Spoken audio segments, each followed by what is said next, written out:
E aí, meus amigos, vocês estão incomodados com aquele barulhinho do teclado quando você vai digitar um texto, quando você vai mandar uma mensagem no WhatsApp?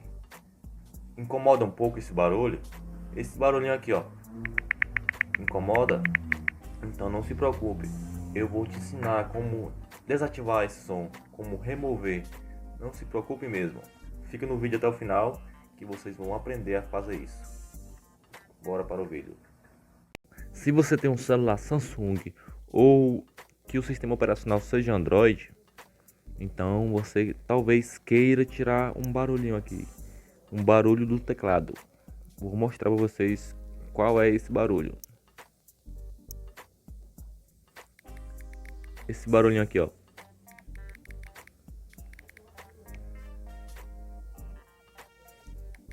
Quando você for digitar uma pesquisa, você queira tirar esse barulhinho,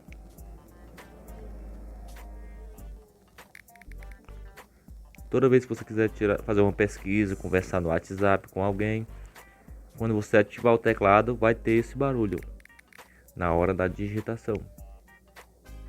O que acontece? Como tirar ele? Como você vai tirar?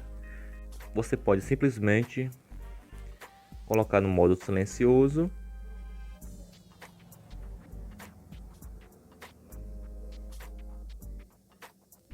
Não vai ter o barulho.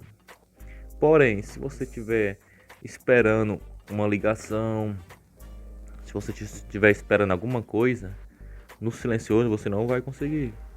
A melhor forma de você eliminar esse barulho é você indo nas configurações. Você vai em configurações, vai em sons e vibrações.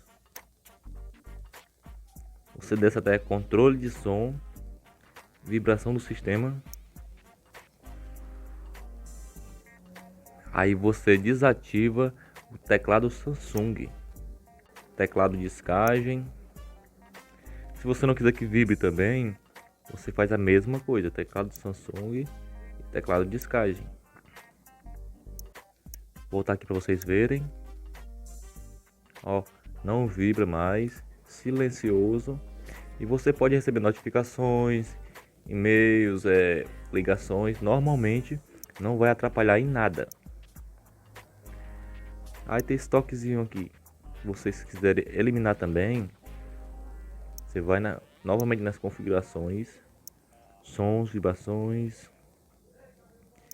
e clica em toque. Interações por toque. Ó.